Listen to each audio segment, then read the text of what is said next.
The first thing that we're seeing is that the body itself is not in a symmetrical manner. There's areas of tightness on the left side, lowering down, and then on the right side. So it's high here, low on these sides. And one thing is, with Jason, our approach with the adjustments is to clear his subluxation patterns or the misalignments in the spine from the neck down before we work with the skull. Now, with Jason, his muscle tone and muscle function has been limited by some neurological concerns. So right here, we're just trying to put some motion by flexion and extension of the lower spine, primarily trying to stimulate some movement of the cerebral spinal fluid. The purpose of this is to help get some motion into his spine, and we don't have full spine x-rays of Jason. However, it's pretty obvious to tell the tension, and this is his third adjustment in this office. If you've got tightness there, that's restricted, that helps open it. So we're going to go down and over. And then mirror image adjustments help to straighten out the spine. Good. Perfect. Then what we're going to use is an instrument that will help to work with the deeper postural based muscles. We're going to use them on the inside right here.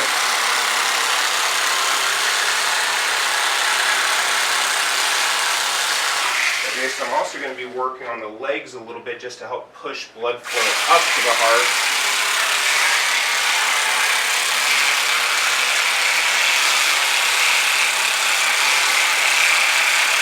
Treating people based off of medical conditions or diagnosis, we like to just look at each person as an individual and look at their uniquenesses, look at what their body's expressing, and to assume that your body is doing this as an intelligent response, not as some doctors would look at disease as being the body's inability to function. It's more just your body's having a difficult time acclimating to its new environment. First adjustment we're going to do is, if we look right here, you can tell that the hips right here are not real aligned, and the right leg's short, and then when we lift this up, the right leg goes long. So right leg long, right leg short. The sacrum is moved in an improper position. So this is Jason's left eye, right eye.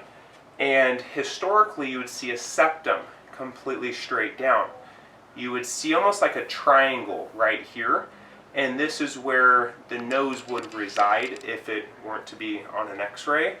But you'll see that there's black right there, and then like white right here. So there's an intracranial fixation, which it's assumed that if there is pressure on a particular nerve, whereas with Jason, his symptoms with trigeminal neuralgia, the trigeminal nerve doesn't come out of the nose, but it's a cranial fixation that can contribute to some of the irritations. And in chiropractic, we try to identify what's the cause versus treating a symptom. Purpose of the adjustment prior to the CFR is only to ensure that we get as much motion and nerve flow from the body. The assumption is that if we're working with the skull and there is subluxation in the neck down, it's not going to optimize the full potential. So with that, we will utilize that tomorrow, and then for today we'll be good to go. Okay. All right, cool. Hey, thank you. Are we putting the balloon in a different spot Each day, yes, and I'm going to walk you through that. One of the things that your body, we need to, tomorrow we're going to do all 6 of the cavities. It's going to, you're going to be fine, you're great at this. And then I'll discuss how in the future we can increase the size of the balloon to optimize the movement.